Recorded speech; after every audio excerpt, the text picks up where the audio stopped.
In 2026, the American dream has a new monster under the bed. It isn't a ghost or a masked killer. It's a 72-month auto loan with a 9% interest rate. While you're sleeping, your brand new $70,000 SUV is sitting in your driveway, losing value faster than a sinking stone. But that's not the scary part. The scary part is what happens the day your warranty expires. Modern SUVs are engineered for the first owner. They are built with plastic cooling components, tiny turbochargers pushed to their absolute limit, and software that will be obsolete before your kids finish middle school. The industry wants you to believe that new equals reliable, but the data tells a different story. Welcome to Torque Hub. I'm not here to show you what's cool or what's trending. I'm here to show you what's immortal. We spent weeks analyzing thousands of repair records, NHTSA safety data, and high-mileage auction results in the USA. We found 5 SUVs that the mainstream market has completely ignored. These are the unwanted gems, vehicles you can buy today for cash, that will still be running when those 2026 lease-spec crossovers are being sold for scrap.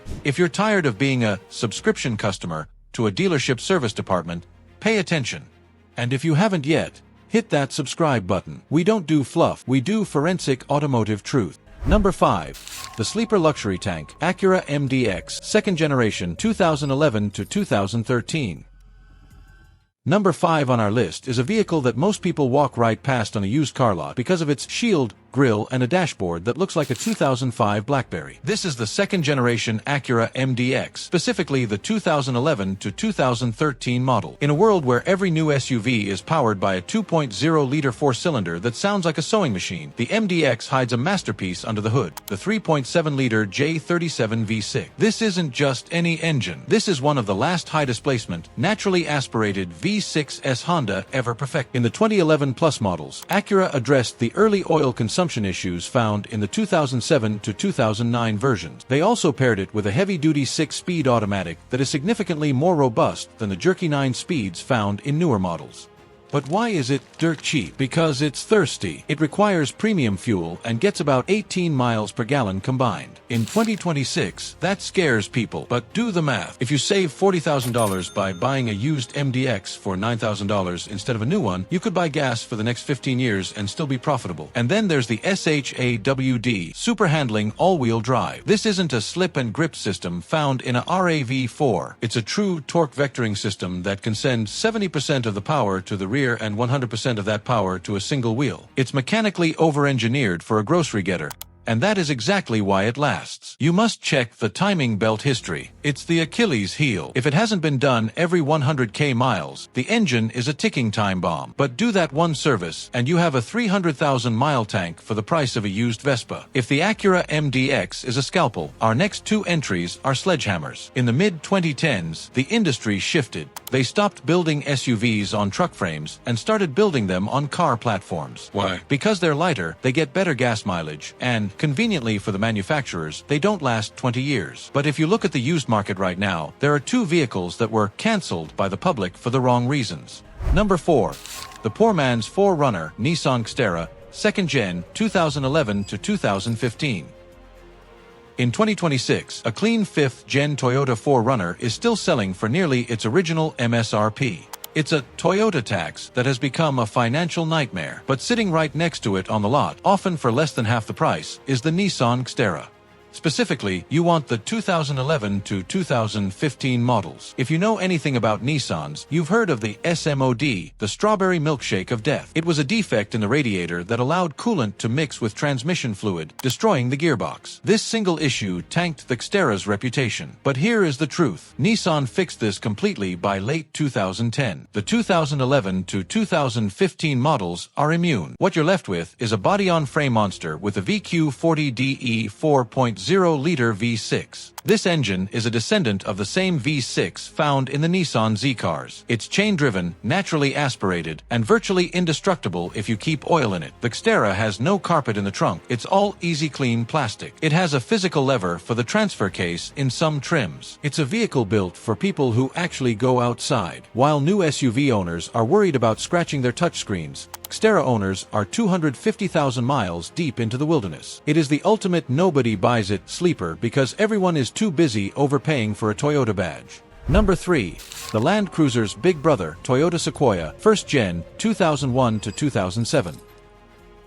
If you absolutely must have a Toyota, don't buy a 4Runner, and definitely don't buy a Land Cruiser. In 2026, the 100 series Land Cruiser has become a collector's item with a price tag to match. Instead, look for the first-generation Toyota Sequoia. Under the hood of this massive SUV lies a legend, the 4.7-liter 2UZ FE V8. This isn't just a truck engine, it's a cast-iron block masterpiece. There are documented cases of this exact engine reaching 1 million miles on the original internals. The Sequoia is wider, taller, and more comfortable than the Land Cruiser of the same era. It's built on a high-strength steel frame shared with the Tundra. So why is it dirt cheap? Because it looks like a mom mobile. It lacks the cool factor of the Land Cruiser. But mechanically, it's 90% the same DNA for 30% of the price. But wait, there is a horror element you need to know before you buy. The first-gen Sequoia has one fatal flaw: lower ball joints. If they fail, the front wheel literally folds under the car while you're driving. But here's the investigative win. A set of OEM Toyota ball joints costs about $200. Spend 2 hours in the driveway replacing them, and you have neutralized the only thing that can kill this tank. You now own a vehicle that will outlast your neighbor's 2026 SUV by a decade for the price of a used MacBook. Our top 2 SUVs are the real ghosts. One of them comes from a brand that literally disappeared from the American market, leaving behind one of the most capable 4X4S ever built. And the number 1 spot, it's a vehicle so over-engineered, the company almost went bankrupt building it. Number 2. The Desert Phantom Isuzu Trooper 2nd Gen 1992 to 2002. In 2009, Isuzu walked away from the American passenger car market. They didn't go bankrupt, they just decided that building consumer SUVs was a distraction from their true passion, heavy-duty commercial trucks. Because of that disappearance, the Isuzu Trooper has become a ghost in the USA. Most people think it's just another dead 90s brand. They are wrong. The Trooper was built with a philosophy called over-engineering for the frontier. While Honda and Toyota were making their SUVs more comfortable for the suburbs, Isuzu was building a vehicle for the Australian outback and the Sahara. The second-gen Trooper features a frame so thick it would be more at home on a 1-ton pickup. It has a torque-on-demand 4WD system and a V6 engine that is purely mechanical and remarkably easy to service. You can buy a Trooper today for $4,000 to $6,000. It is a dirt-cheap alternative to a $30,000 Land Cruiser. The parts, still readily available because Isuzu still builds commercial trucks globally. It is the SUV that the world uses when calling a tow truck isn't an option. Number 1. The Immortal Endgame Lexus GX 470 2003 to 2009.